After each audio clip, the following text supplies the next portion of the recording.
It says we're live, so welcome to the podcast. If you've joined us, and if you have joined us on YouTube, you'll see that technology has kind of failed us because you can't see us. I mean, I could show you a video of me, but I don't particularly think you want to see that. So enjoy this graphic I've knocked up, which viewers may remember. I was going to show you my COVID test, which is why we are not live today in the studio, but it's come up red again. That's no good, is it? Well, I'll be having triplets, so that's good news. Phil, how are you? Yeah, well, obviously better than you are. Clearly, you are the Adam Peaty of this group of people. But we've deliberately started early because of all the news that's broken this evening. What have I missed? I've been asleep. Well, where would you even start? I mean, probably Sheffield standing down Mark Aston would be a big story. Reece Martin turning down an improved contract from Leeds, confirmed by the club. Luke Gale has announced his retirement to take over as academy coach of Wakefield. Johnny Lomax is possibly going to miss the rest of the season when he goes in front of the beak. The bloke in charge of IMG for Rugby League is going back to Australia. The World Cup bids for the women's were announced this morning. There's going to be the wheelchair tomorrow and the men's on Wednesday. Apart from that, it's been a pretty quiet day, and obviously everybody's up in arms because Sam Lissoni didn't get banned. We're off to Kenya, apparently. That'll be exciting. John Davison is back again. John, how are you? I'm very well, Richard. Thank you. And anything exciting happened to you over the last 7 days in the world of rugby league?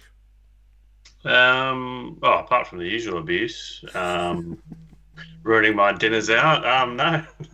Apart from that, no. There's a story in the iPaper that you might find interesting tomorrow. So, should keep an eye out for that. Keep an eye on the eye. That's good. Yes. And James Childey's back. He's been away for the last few weeks, but we've managed to get it exclusively to this podcast. James, how are you?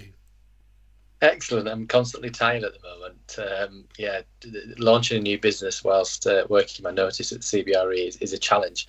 I do like to be kept busy, but busy is being stretched at the moment. But I still manage to watch one game a week.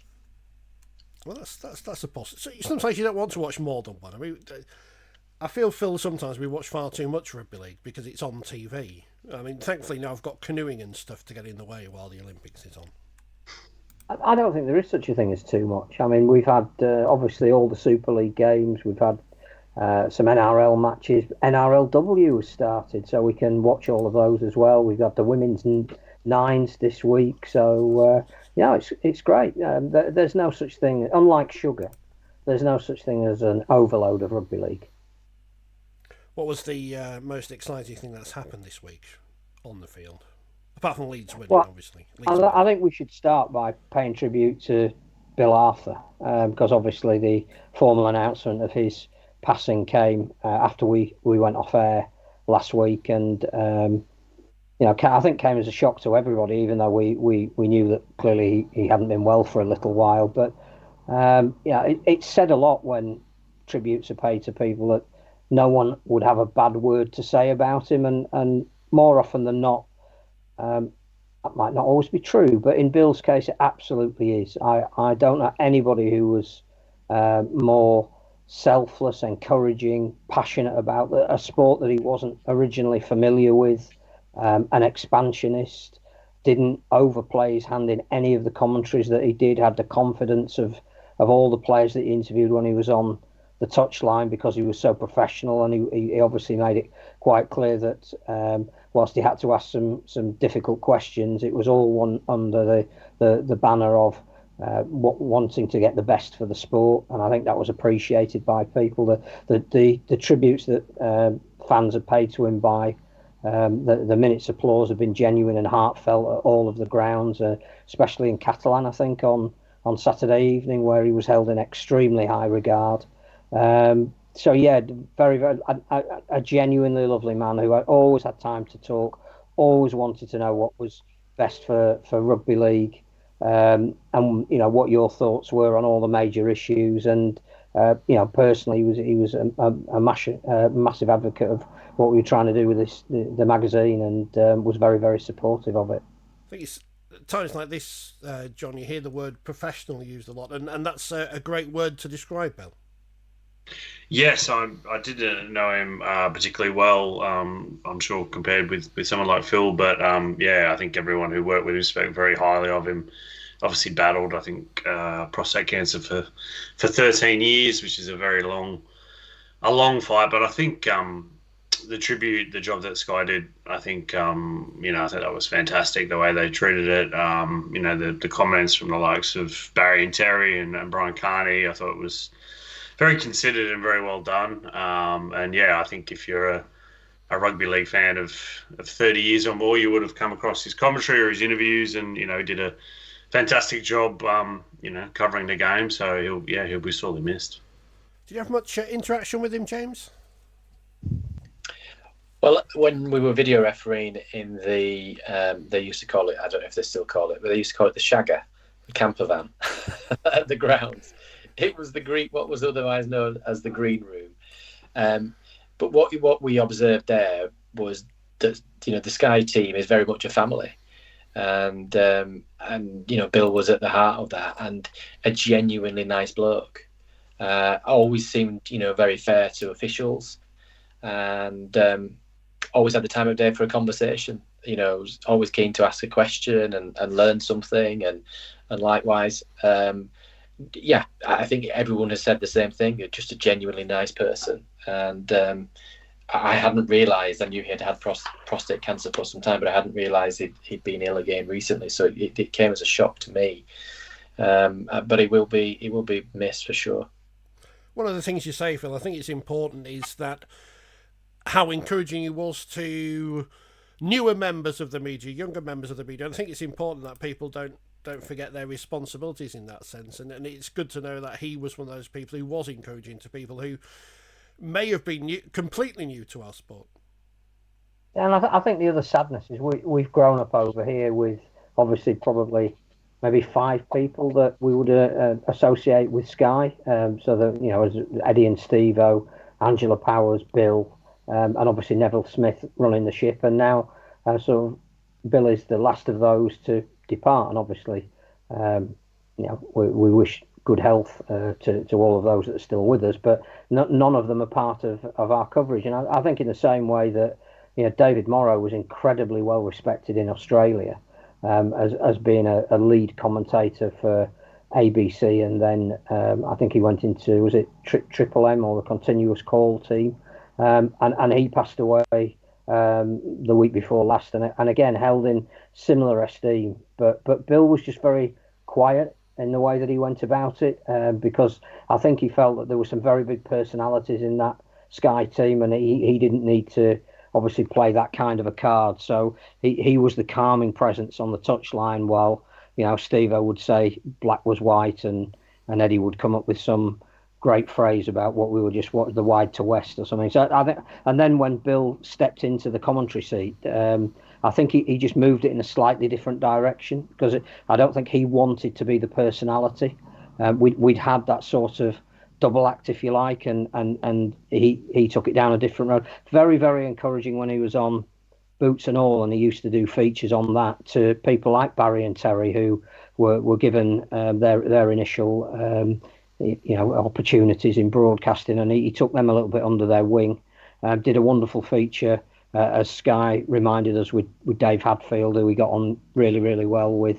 But he chaired back chat as well when either Rod wasn't available or whoever then took it on, and was always extremely measured. Always made the guests feel at home and that they could make a contribution. And so was a great guy to go out for a coffee with after we'd done a broadcast, and was genuinely interested in what you were doing, rather than taking the centre stage himself.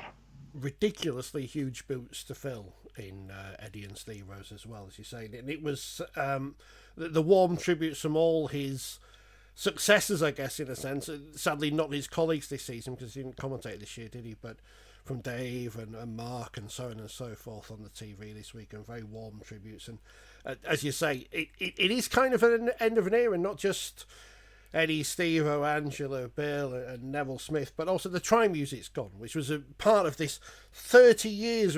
Everyone who's grown up watching, or is grown up the right word for people who were already grown up when Sky started? I don't know.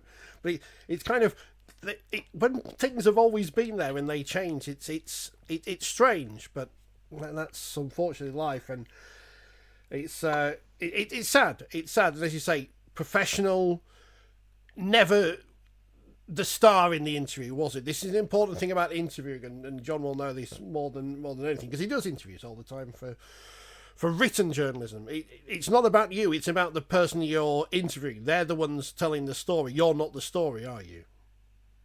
No, I think you put that perfectly. I think it's one of the things I hate about modern journalism. You see a lot of it, journalists getting selfies and photos with athletes or people they're interviewing, and it's not really about that.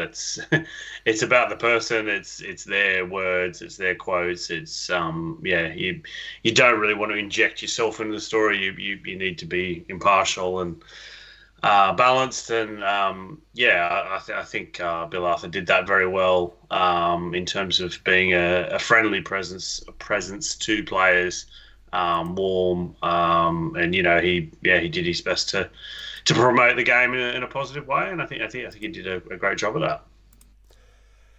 What else has happened in the past week? Red cards are back. Has something happened again, James? Because a few weeks ago they'd all gone, and now they've come back seemingly. Have we gone back to the start of the season now? Well, I was good. And the only game I watched this week was Huddersfield Leeds, and there were no red cards in that game. And I'm sure that a lot of the public would have got a red card out against Sam Lisoni, but match review panel would disagree. So no, I don't think that anything's changed. But certainly, red cards at a game in Catalan is probably not unsurprising, is it? Obviously, because you've watched the game back. The Sam Lisoni thing is this a case where? And people on the internet seem to be upset. They seem to think that the match review panel and so on and so forth are influenced, as I get darker, by John Wilkin. John Wilkin says something on TV, and apparently that changes what the match review panel are going to think. But that's obviously not the case. And even if we say this now, people still aren't going to believe it because they like conspiracies. No, it's clearly not the case, is it? They make their independent judgment. And I can see arguments either way for it. Initial contact is probably on the chest, I'm guessing, and that's what they've determined. He doesn't raise his elbow into initial. My argument would be that he doesn't keep his arm tight into his body. And he clearly uses it as a bumper. Now, a bumper is not illegal, but he ends up in the head. So for me, it should have been a penalty at the very least. And then you've got a difficult decision probably then as a video referee and a referee to decide whether you take further action. And I think the problem we have here, as I've said many times before this season, is that you go and look at the match review panel minutes and there is no reference to it. So there is no understanding or education to the general rugby league public as to why what is a major talking point from the weekend in relation to foul play, as to why that has not been sanctioned any further. And so therefore, it's my guess is as good as anybody else's guess as to why he has not been charged or otherwise. I can only suggest that it's to do with the fact that his arm is tucked and it's the initial contact. If you go in clearly with your arm raised, cocked up elbow, and you're making contact with the head, that's clearly a red card, and he doesn't do that. And it's a big man on a small man. There's always going to be a big collision in those situations. And adding to that ultimately the tackler, gets straight back up, jumps back in the line. There's no HIA. There's no actual foul there or apparent foul on him. So that will have possibly played into the decision. But I'm having to read between the lines that actually aren't written. I think Ollie Russell's reaction to the incident is key to this, because there has been a lot of talk, scuttlebutt in many respects, about players are now starting to try and milk penalties, as perhaps they do in other sports. And Russell was very, very quick on social media to say Absolutely nothing wrong with the tackle. Why would he stay down? He didn't join the sport to do stuff like that. And actually, he emerges with enormous credit out of all of this. People will long debate whether Lissoni should have been either penalised, in which case Leeds wouldn't have had the next play, and then they wouldn't have scored, or whether I think there was a lot of talk around the ground at the time that he was going to get a ban, and that would benefit the teams that Leeds play next, and not Huddersfield, who had been at the heart of the incident. But Russell, I think, quelled all of that with his brave and honest statement on social media afterwards, because he opens himself up there to, now again, a debate that he doesn't need to be part of. But and I think, again, if you asked him tonight, and I like James, I'm speculating because we're trying to read between lines. I think he'd be pleased that Lissoni hasn't been banned. I also think that, again, you'd have to look at the tackle in minute detail and talk about tackle technique. But I think there is a slight element where he gets it a little bit wrong when he goes in to challenge the bigger man. You need to stay a little bit more upright, and he's starting to fall. So when he does get hit, he's already on the way down. And I think he would acknowledge that if he had the opportunity to make that tackle again, he might approach it in a slightly different way. So, people will still say absolutely should have been banned, and we're none the wiser as to why he hasn't been. But I just think Ollie Russell is the winner in all of this. It's a fair point, Phil. I think just on staying upright, the challenge if you stay upright is if you then head clash as a defender, you're then in hot water. And the Yakkers, as far as I can gather, has got a grade B charge. I think it's only a fine on that occasion for head contact, and that is a head clash, I'm assuming, because I noticed a head clash in the game, and so I'm guessing it's that. So, defenders are having to bend the backs to avoid head contact, and that, whether that came into it or not, whether they just got the technique slightly wrong. I've never made a tackle in my life, so I'm not going to stand here and tell people how to make a tackle. But I think it just shows how difficult it is to be a referee. Somebody's got to make a decision in live play. They get one shot at seeing it, and then not only that, even if it is given it as a penalty, the video referee has the opportunity to review replays, but not endlessly. The match review panel has that, and even now people will probably contest whether that decision is correct or otherwise. So, it's far from clear cut in these situations. The other thing that I was going to say that emerged from that game, if we're talking about the officiating side of things, we can talk about the respective teams and where they are at the moment. I think 3 of the occasions where the match referee went to the video referee, decisions were overturned, and that's quite rare. Was there an issue there, or was it just we're highlighting the fact that is the way we should go about it, and there was perfectly good reason to overturn those decisions? Yeah, I'm trying to remember each one. There was one for a double movement, but correctly overturned. In my honest opinion, and I said this to Marcus as the referee, that I thought it was a poor live call. I thought when I watched it live, it looked like a double movement. And so what video referees are told to do is look, part the live decision.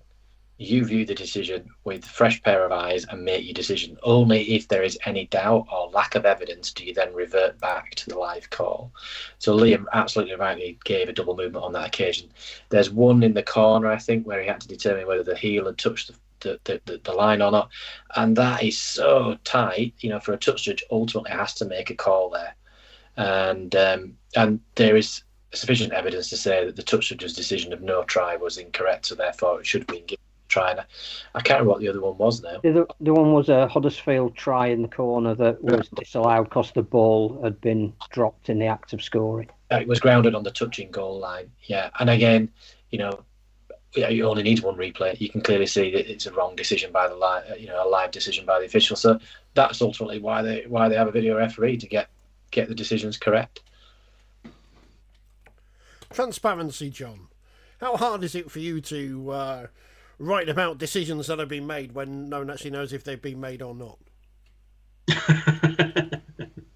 That's a very good question. Yeah, it's very hard, particularly when a lot of people won't want to comment or refuse to engage. you have to do your best to square up things, but yes, it's not an easy task, that's for sure. You'll be pleased now, because the video's not working at the minute, that Carsten's happy, because we do have people commenting on YouTube. Carsten saying, I don't have to see John's smug smile. So you've always got one fan, John. No, that's nice of you. Wow, smug. That's a new one. I haven't had that one. Yeah, I'll add that to the list. He hasn't tagged you in any year-old tweets yet. Sorry, I was going to say I like being on the podcast with John because he makes me look popular. Well, there's one use for me, so that's good. I like it. It's Australians, isn't it? Did anything else happen? I can't speak in that game, Phil, because I think I had it on. I think I was watching it, but I can't remember. I thought, oh, Leeds have won. Oh, great. That kind of thing. Huddersfield were back a week ago, but now they've gone back, and Leeds are going to, as I tweeted, Leeds are going to win the grand final. Not saying which one, but they're going to win the grand final. I think it's safe to say that the first half an hour was a pretty poor standard. Two teams lacking in confidence, and obviously, in some respects, it was the last chance for Leeds to stay in the playoff race. So they were relatively conservative, I think, and that's part of what Brad Arthur's bought, pared it all back to basics, get your defence and contact more sound, and earn the right to score points later on in the game. So apart from back-to-back tries at the end of the first half, that was an eminently forgettable half. Again, not picking on him, but highlighting an error by Jake Connor that put Leeds into the lead and then scored on the back of that. And I think at 18-6, even the feeling around the ground from the Huddersfield fans was that probably the game had gone, and Leeds were pretty efficient in the second half. But you're right, there's been a little bit of an overreaction to Leeds having a convincing win at Huddersfield, that now they're back on track and they're going to steamroll their way into the playoffs. Not seen enough evidence of that, certainly, and there is clearly an issue at Huddersfield, and they have to decide pretty quickly the direction they want to go in to rectify that. And again, from what I saw firsthand on Thursday night, I think Luke Robinson is the right guy to get them out of that.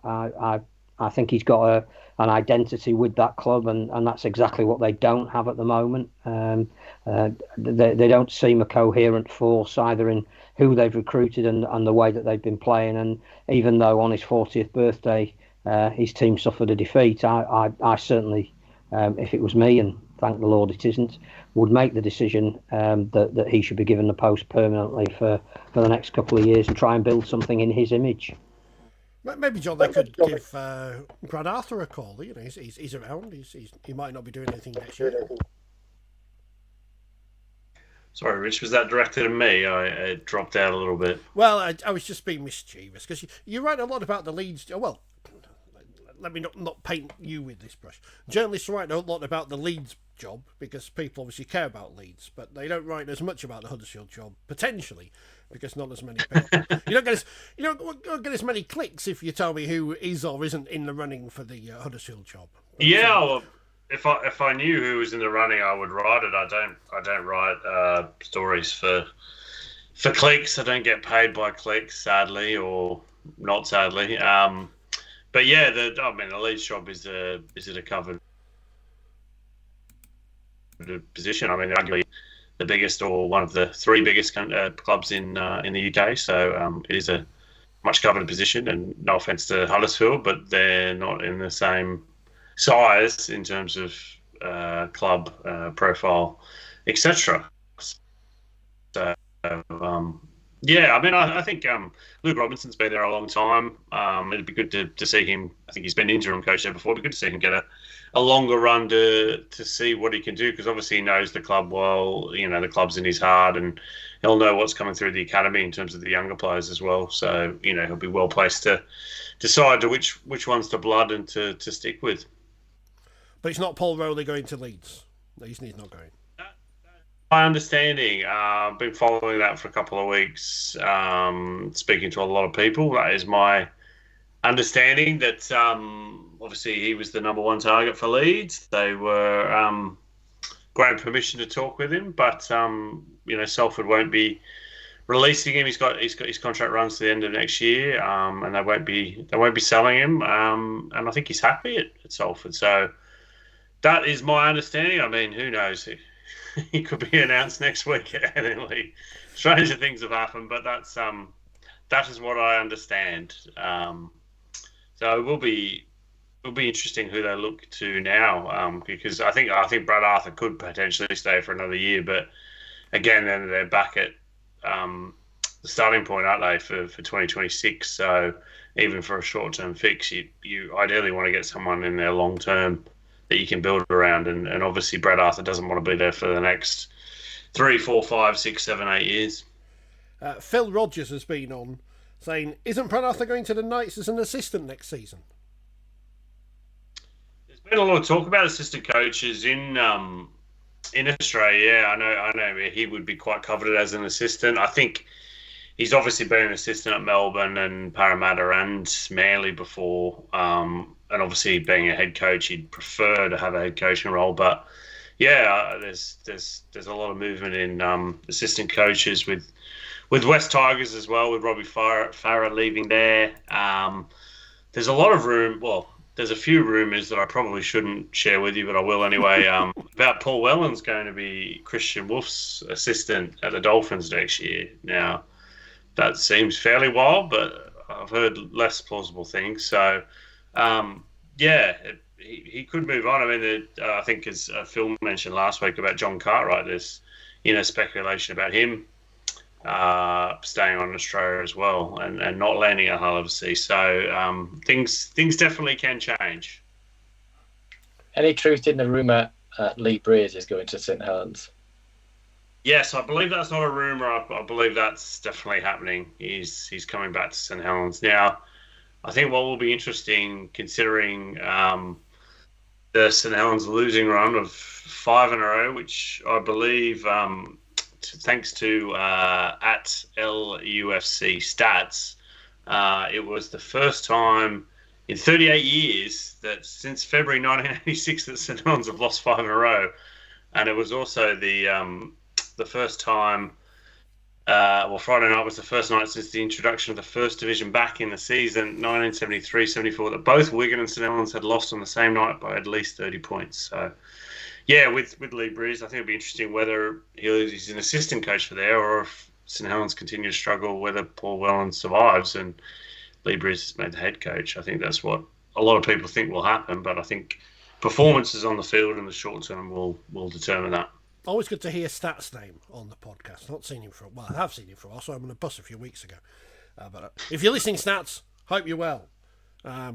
Nice away shirt at Leeds this season. I'm sure people going to the Magic Weekend combined. Where the surprise news is that the most tickets sold for the Magic Weekend have been from Leeds Rhino supporters. Who would have thunk it? Listening to the What Would Brian Bevan Say podcast the other day, they are of the opinion that Lee Breers sees himself more as an assistant rather than the head honcho. So that would change things were Paul Wellens to shift to the Dolphins or wherever. So that'd be an interesting thing to keep an eye on. They could be wrong, we could be wrong, everyone could be wrong, and nothing could be happening. Is Saints in crisis the other story at the minute then, Phil? Is that the other on-field story? Because I can't think of anything newsworthy that's happened this week. I think the results this week were pretty astonishing. So, the round before we'd seen teams in the bottom part of the league beat those at the top, and this week we saw two of the favourites, the ones who probably the bookies would have said were likely to meet in the grand final, absolutely walloped. It doesn't often happen that Wigan get beaten so extensively at home, and obviously not often that they lose 2 in a row. I think after last week's programme, we thought, that defeat at Hull was going to be the shake-up that they needed, and they probably wouldn't lose again this year. And then, lo and behold, Warrington go there and turn them over in absolutely sensational fashion. And the same with Saints, that, again, what gets lost in the story of Saints never having been defeated on 5 consecutive occasions in the summer era is just how well Lee played in that game. And now the game that Lee have in hand, which obviously is coming up and is against Wigan, and we'd all had the foregone conclusion that was just 2 dormant points waiting for Wigan to pick up, and Lee wouldn't have a chance of pushing themselves into playoff contention. Now you'd be saying if Lee played Wigan this week, Lee might even be favourites for that game. So I think that was pretty sensational. The other thing around the St Helens story that, clearly they lost Jack Wellesby within 3 minutes of the start of that game with what looks like an injury that it was a hamstring will keep him out for at least 4 to 6 weeks, when clearly he is one of the people that they desperately need if they're going to get out of this run. And the other one, again, came from the disciplinary that Johnny Lomax is up for potentially, again, a 6-week ban. And if that was the case, then they need all the experienced people they can get on board at the moment. To lose those two, who are match winners in their own right, they've got a real difficult game at Hull this week. Difficult, not necessarily because of the way Hull are performing at the moment, but that weight of expectation going into that game is Saints will win it. The last thing they want at the moment, I would have thought. How do we fix St Helens, John? Or is it just purely, as we said last week and the week before and for the last few months, they are in a transitional phase? It's not an easy overnight fix. No, I think that's kind of how long is a piece of string. I think it's very difficult. They have got an aging roster, and I think being at the top as they were for 4 years, it's just so hard to maintain that level of consistency week in, week out, year after year. There's some players going there. I think Conrad Horrell's played his last game. Obviously, Tommy Manekins is leaving at the end of the year. And they have got, issues with their spine with Lewis Dodd going. So I think, there needs to be a bit of an overhaul there, and there probably needs to be an adjustment in terms of expectations that they may be in a transition period for a while. I mean, you can look at, Leeds. They've arguably been in a transition period for 8 or 9 years. There's no sort of rhyme or reason to how long these things can take, but it will be interesting whether the club hierarchy, whether they stick solid and or whether they go out into the transfer market and panic, or unleash the purse strings, or just what action they take. Because it'll be probably since Kieran Cunningham, which I'm trying to remember, was that 2017? Might have been 2016. It's probably been the toughest period that they've had since then. I've got his headphones on in tribute to Kieran Cunningham today. I do miss the lopsided headphones on the shot. They were great. They were stylish. I mean, Leeds were in transition when they won the grand final in 2017, so it's okay as writing off Saints now. This might be an optical thing, but I wish they'd move some of the brains trust, as people call them, the coaching staff. I wish they'd move them away from each other, because they're all sat there. They're all shown on the sky all the time. Paul Whelan's in the middle, and his various ranks and files outside him on the chessboard. And I don't know what they're all. I don't know what they all do. And I don't think it looks great for people on TV to think, well, they've got all these people there, and we're not actually sure what they're affecting on the pitch because they keep losing. I don't know. Maybe that's just me. Lee, as you say, Phil, we've got to give them credit. Now, we've had a message here saying, opinion on Tom O'Mahony, apparently being obviously concussed early in the Saints game and not being required to leave the field for a head check. He was moved later in the second half and failed the check. They have these head spotters, don't they? And the doctors are out there. So obviously, whatever it looks like to us, we're not we're not trained concussion people, are we? No, I think, again, watching it in normal speed at normal time, it did look as though the kind of clash where he was wobbling about. He had, I think, symptoms of whatever a category 2 concussion is. I mean, 1 is immediately withdraw him and he can't go back on. I think category 2 is bring him off, give him an HIA, and if he passes, allow him to come back on again. And that didn't happen. But I think, as you say, you've really got to leave it to the professionals. There are doctors out there that make those decisions.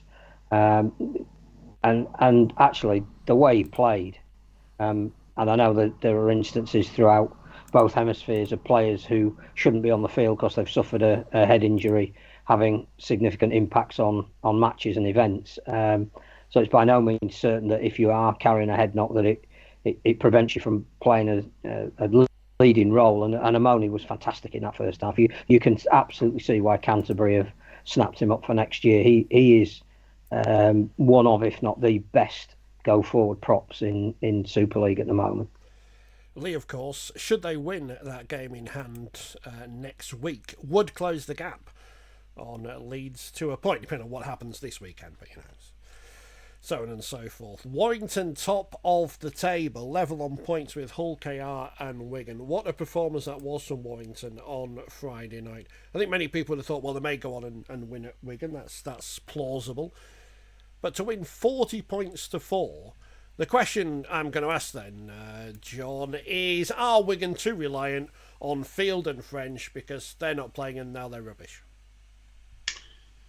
I don't know if you would say too reliant. I mean, one's the man of steel and the other one's probably a contender. I mean, I think they missed Adam Kieran quite a lot as well. They had back rowers in the centres, which is never a good look for any team.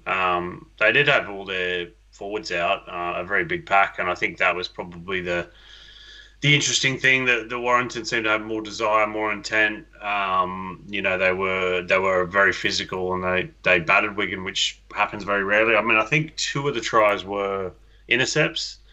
And after the Manly Roosters game, where there was 3 in the second half, it seems to be a weekend of intercept tries, which you don't necessarily see that many, but there was a stack. But no, fair play to Warrington. I mean, they were missing a few players. Every team's going to be missing some. It's just how you react and adapt. And I think if you're a Wigan fan, obviously you don't want to lose games, but if you're losing them in July and you go on and make the grand final or win the grand final, does it really matter? I mean, I think teams are going to have a blip. They're not going to go through undefeated.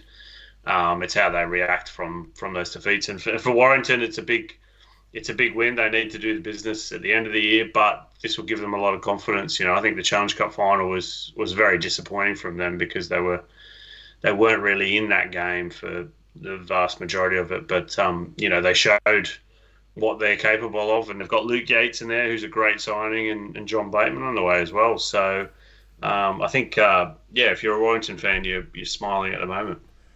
What's John Bateman going to do to improve Warrington?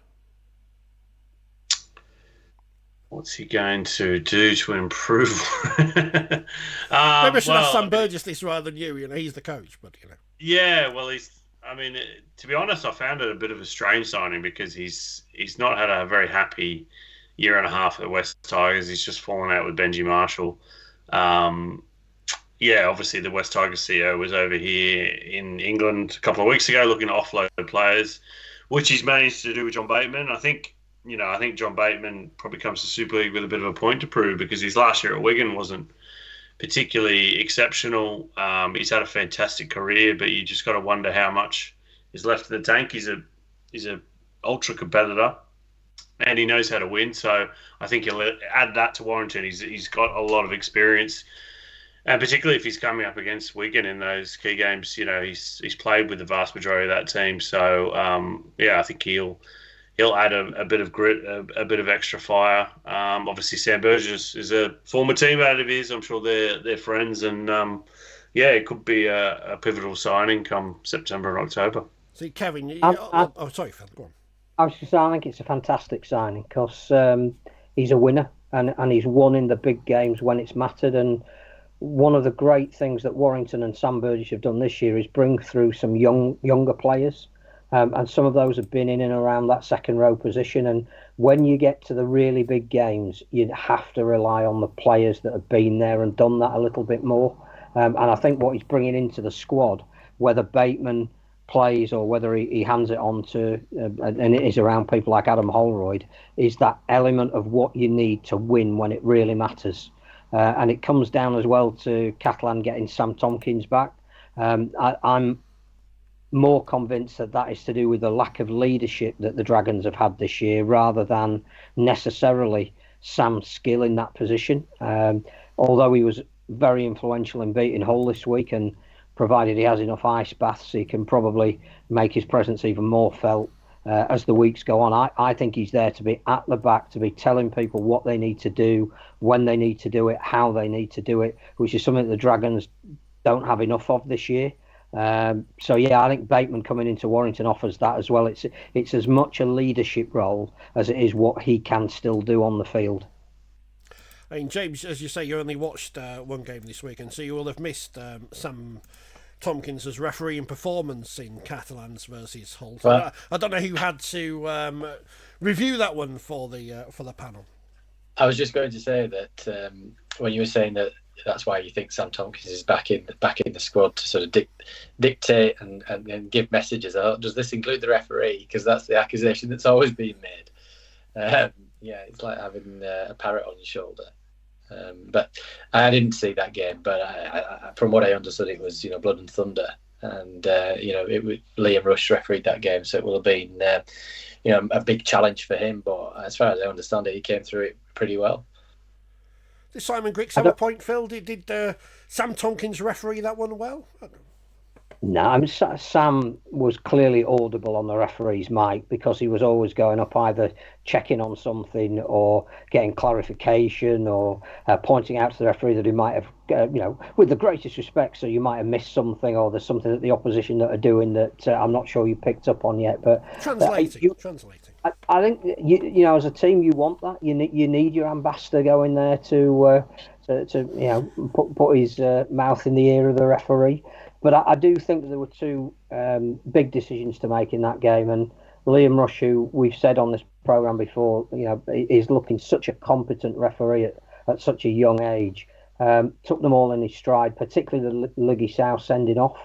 When he'd already been told quite rightly that Tariq Sims, should have been anywhere near trying to pick a player up who could have been seriously injured, and that red card in effect took care of itself. But what you're doing is you're giving a red card against a Catalan player. What was it, 10 minutes into a game, and you've got 9,500 people immediately on your back for the next 70 minutes. So whilst he didn't have any option, he didn't let that affect him in any way. And then 10 minutes later, when Sal went high with force, again with the advice of his video referee, I thought he handled it, explained it really, really well. Didn't lose control of the game thereafter, and there was about 5 minutes when both sets of forwards were trying to get on top of each other. And it was a great refereeing performance, and full credit as well to the 1,000 or so Hull fans that were there who really seemed to enjoy themselves in absolutely scorching conditions.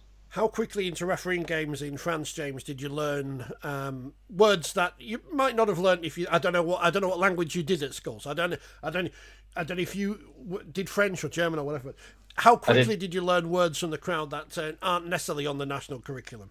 Yeah, I did French and German, and you certainly learned to pick them up. But it was more the spitting and the umbrellas that you hid under as you came off. That they used to have they used to have the changing rooms on the opposite side of the stadium. They used to have to put umbrellas up to avoid you being spat on as you left the field. It didn't really change in all the years that Catalan were in the tournament and I was out there officiating. Now, whether that was a reflection on me or a reflection on the supporters, I'm not really sure. As popular as the cyclist Tom Pickett today, who was not very popular with the French, but is he a Leeds fan, Phil? Are we going to claim him anyway and just get him down at Headingley? Get him at the Magic Weekend with his medal. It's another gold medal for Yorkshire. That's all I know. We're not doing that. We're not Radio Yorkshire anymore. Before I mention Radio Yorkshire again, though, Kevin's been on. Everyone should play Calvin Klein's. Look at what he's done to Lindop. He could be the young player of the year. I don't know. We'll see what happens in the next few weeks. And he's also excited because Warrington have sold 4,000 tickets for Vegas. So he's the thing, we don't know how many Leeds fans have bought tickets for Magic Weekend, but we know 4,000 Warrington fans are going to be in Vegas. So far, this seems to be a success, even though we're months away from it actually happening. John's going, well, so he's... There's one person on this call that's already booked his ticket. Yes, I booked a week or so ago. Booked my flights. Need to book a hotel, but I think there's only about 3 billion hotel rooms in Las Vegas. I should be right. But no, it's very exciting. I actually spoke to Carl Fitzpatrick this afternoon for a piece I'm writing on Las Vegas. As you said, 4,000 tickets sold. So what is there? 8 or 9 months left. So lots of time for other people to go. No, I think it'll be an amazing week. It's not just the games on the Saturday. There'll be other events. There's an NRL combine. I think this year Phil will know better than me. I think there was a United States and Canada test match. There was nines. Yeah, I think it's just that, there'll be a big party atmosphere as well. Lots of rugby league people from all around the world. So why would you not like that, Rich? I'm fully in favour of it. Don't ask me. And one of the games involving New Zealand Warriors and Canberra on free-to-air television on Fox in the US, which we've never had before, which I think, again, is absolutely massive. I don't think we should underestimate the impact this may have. And yes, the USA men's team will be playing over that weekend. Tom Brady commentating, Phil, is that right? Even I've heard of him. Yeah, absolutely. Just don't him anywhere near the balls. No problems with that. Shall I do the? I've got a survey here from the Rugby Football League. You may have heard of them. We are interested in the views of Rugby League fans. Please take 5 minutes to complete this short questionnaire on England and the Great Britain Rugby League Lions. That's a long sentence to say when you've got COVID. I'll do this survey while you're talking. Are you a supporter of England Rugby League?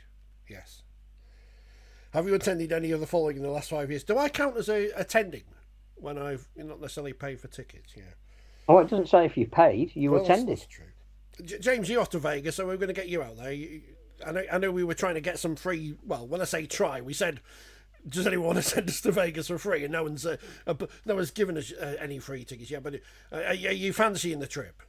No, not unless somebody's paying, and I will absolutely fancy the trip. But no, I've been to Vegas once. I had no desire to really go back. Our experience wasn't great. It rained. We had to buy an umbrella. We should have had a helicopter trip into the canyon, which was cancelled because of snow. Who goes to a desert and it snows except me? The highlight was the Michael Jackson Cirque du Soleil show. So if I used to say that Rugby League spoiled a good weekend. So if Rugby League does spoil your weekend and Warrington or Wigan lose, then check out the Michael Jackson Cirque du Soleil show is my tip. One of the questions on the survey is, would you be more likely to buy merchandise if it was Great Britain Lions rather than England? So, have we got any? Well, I'm sure we can get onto Oxon and they can knock some up. It's the red and blue V thing, and it's one of the Australians who've got any shirts they never play, do they? But it's the only reason for watching the women's rugby sevens at the Olympics is to see which players might end up in the NRLW in a few weeks or months' time. Well, I do remember in 2016 when the Australian women won the gold medal in the women's rugby 7. A lot of those players went on to play NRLW because there wasn't a similar league or a pathway. So I think women's rugby union is well behind rugby league in Australia, which you would say is the reverse in England. And there are some quality players. So we could see that. We could see them in the Jillaroo soon. Thanks to the Australian authorities putting games on in the middle of the night when I've been suffering from insomnia. So that's been great. I've been able to stay up all night and watch rugby league. It's been superb. So thank you very much to them. Not so good news at Gold Coast, though. They didn't score any points. But never mind. Newcastle looked good. Parramatta won. So I know there was a lot of biff. There was a lot of fighting. Mm-hmm. Yeah, what's going on? It's these Australians, what's going on? Very angry. Very angry. Holly May Dodd was back for Canberra, and she's on the poster because the Australians know who she is. So that's good. And it's all exciting. We've got York versus St Helens, or St Helens versus York on Wednesday night. Double header at the Totally Wicked Stadium off the back of Wigan winning the Nines yesterday in Hull. I would say the first silverware for them in a while, but it's like a big paperweight thing. But it looks like the pointless trophy. But well done to Wigan. And now we've got like a top 4 and everything. So that's exciting. Back to Hull Kingston Rovers versus London. The closest game on Friday night, which you wouldn't have expected necessarily before the weekend, and it wasn't that close. There was a great moment in commentary towards the end where, because of course they flashed the scores up, and I was flicking between the games, they flashed the score up from Wigan. And Barry McDermott started to say, is it Warrington's year? And Mark was telling him off for saying it. He was like, this is like Radio Yorkshire all over again. This is great. But it could be Warrington's year, and if it's not now, you can blame Barry McDermott. Great win for Hull KR over London. Not that we haven't got anything else to say about Hull KR this weekend, but on the field, a very good result for them. Great performance from Mikey Lewis, who took the game by the scruff of the neck and was almost unplayable. I think there's some areas of that game that will concern Willie Peters because you have to be a little bit more ruthless than they've shown in a couple of performances recently.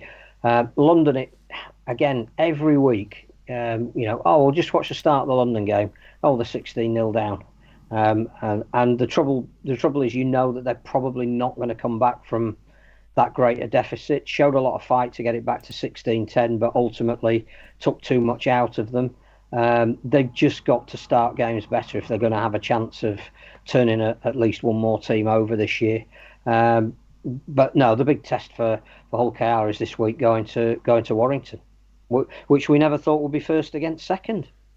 Which is great. Every minute matters now, James. Every minute matters in Super League. Sure, that was a phrase that we used to hear of a few years ago, but yeah, we've got there in the end.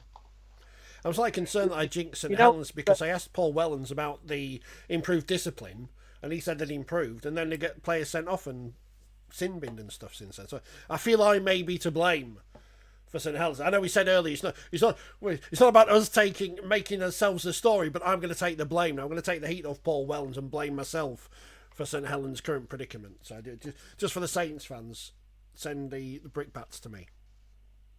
Just going back to something that James was saying there about finally at last we've got every minute mattering, and we have. We've got 8 weeks left of the season, and we genuinely don't know what order the teams are going to finish in, and even who is actually going to make up the six, because I think there probably are 8 teams in contention, and Saints can't afford too many more slips. Catalan and Salford are edging their way towards the 28 points that has been the marker for the last 3 or 4 previous seasons getting in the playoffs. But this was the season when it wasn't supposed to matter, because we'd gone to grading and what happened on the field was going to be inconsequential. And isn't it amazing that we're 2 months out from the end of the season and we're using phrases like every minute mattering? And I'm not saying to people that will never agree that grading is a good idea, that it proves that it is. But what it does prove is that whatever you're graded, it still matters on the field.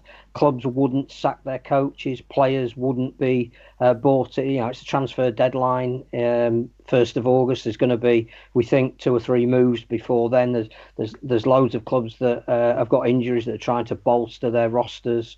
This isn't supposed to be happening under grading, is it? But in fact, it is. It's good to see, James, and usually when we talk about issues on social media, it's your mates at Keighley getting involved and upsetting people. But they've been quiet this week. Well, what's going on there? But Hull KR, one of their players. What's the social media policy at your new business, James? Have you got one, first of all? That's the main thing. I know that you don't have many employees, but still.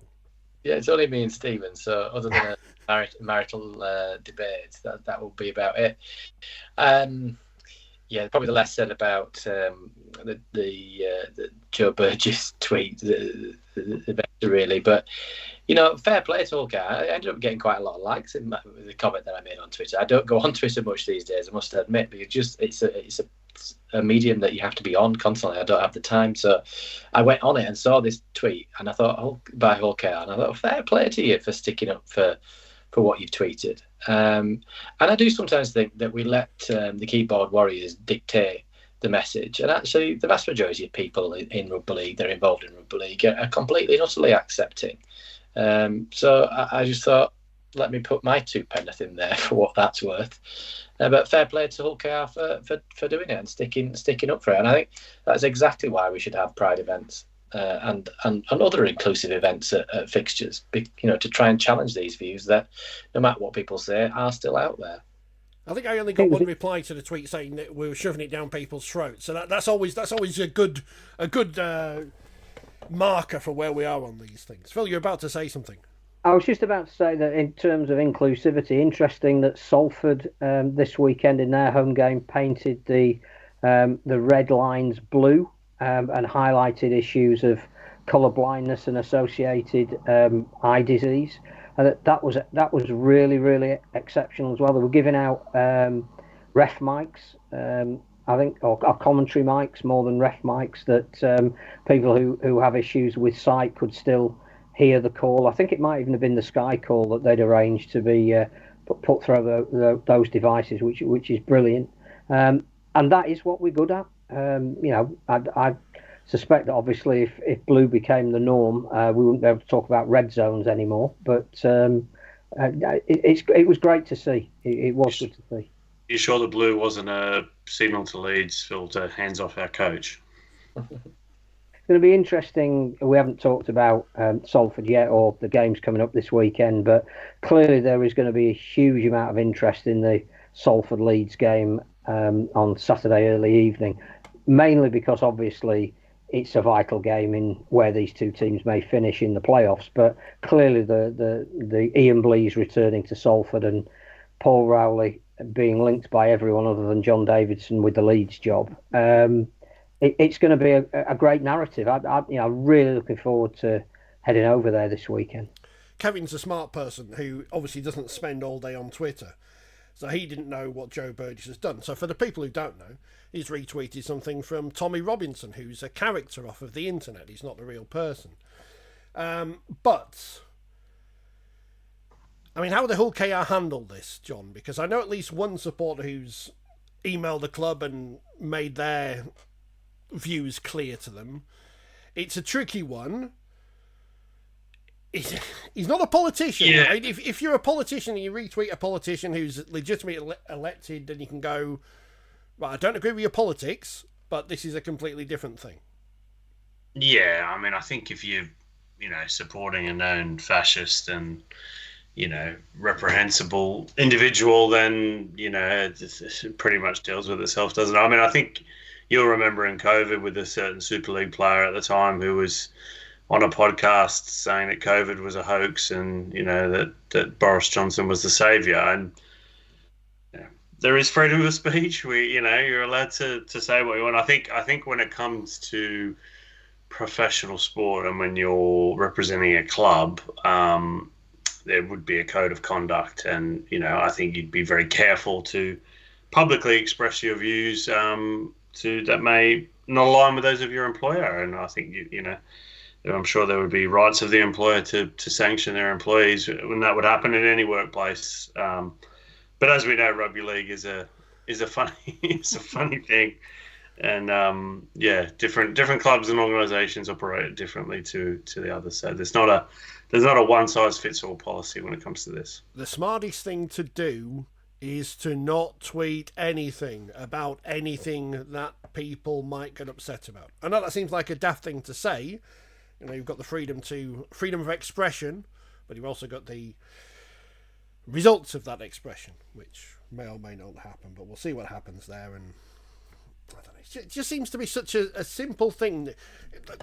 Players are told not to do drugs, they do drugs. Players are told not to tweet controversial things, they tweet controversial things. You can only tell them don't bet on sport, they bet on sport. You're told not to do something, you do something.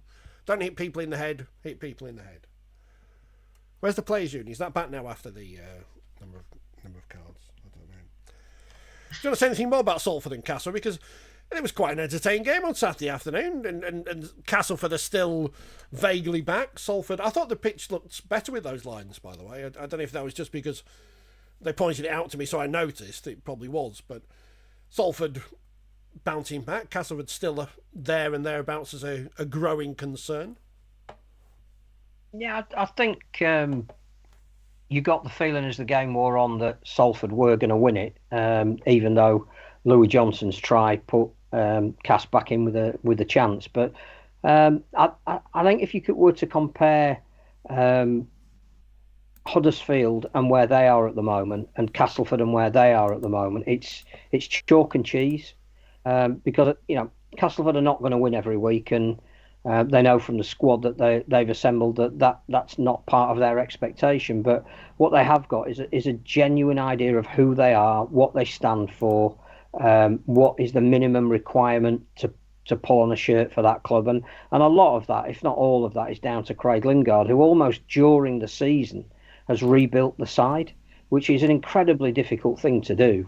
And he's getting enough out of them now that Castleford fans who are travelling to watch their team are doing it with pride in the badge, and obviously they're turning up at the Jungle as well in sufficient number to get the grading points that they may well need to stay in Super League. So I don't think you can heap too much praise on what Craig Lindegaard is doing, and that's not around necessarily winning every week. I think Salford are the best team in the league of knowing who they are, what they stand for. Maybe Wigan, perhaps under Matty Pete, have developed that as well, but Salford know that exactly the way they want to play, and they're not going to alter it no matter who.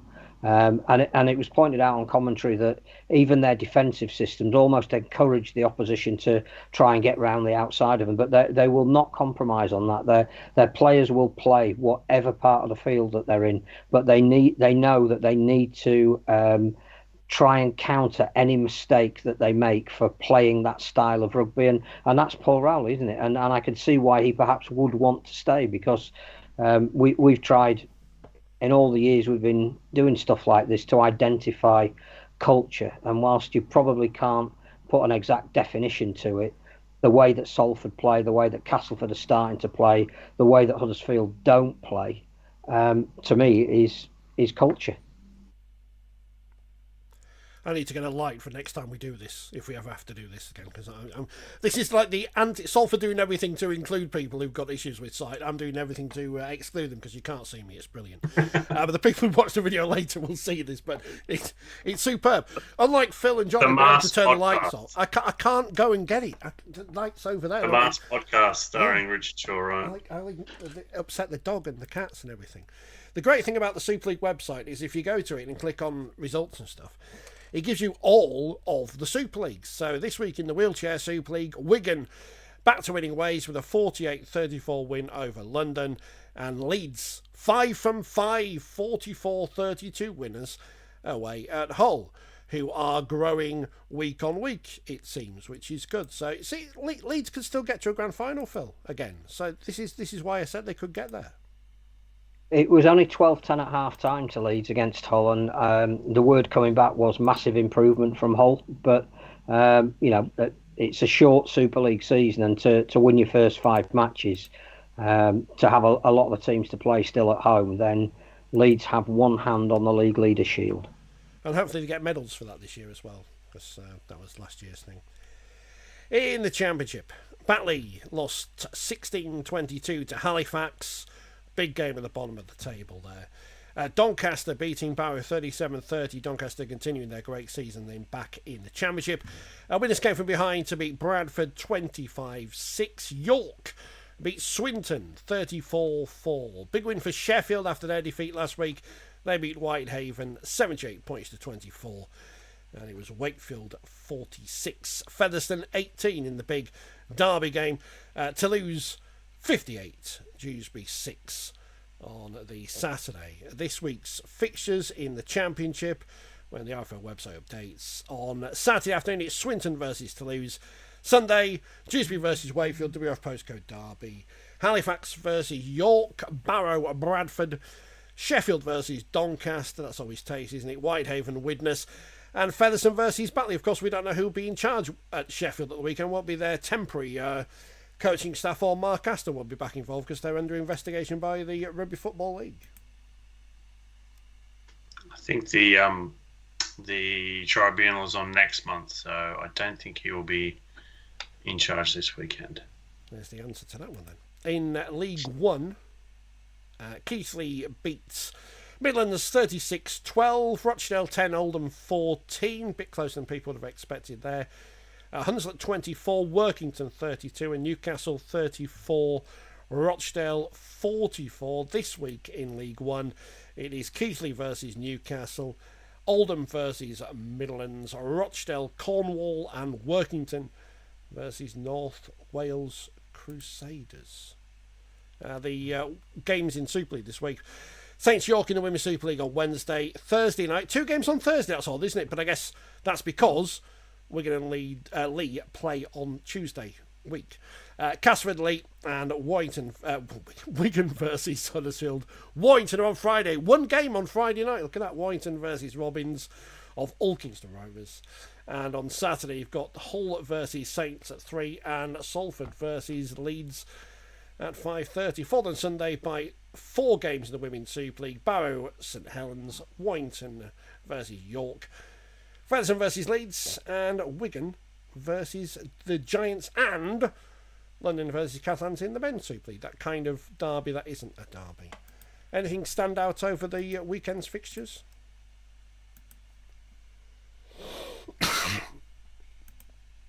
No, is the answer. I don't know if it stands out, but I'll be watching Wigan Huddersfield, so that's the game I'll be watching. How long does it take you to review a game?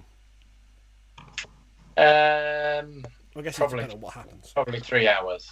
Depends on how straightforward the game is or otherwise. But yeah, it's quite a while because you've got to go back and watch things again and that sort of stuff. So yeah, probably about 3 hours, and then you have to do some written work, and then you have a 1-to-1 with the referee. So it's probably a good 4 hours.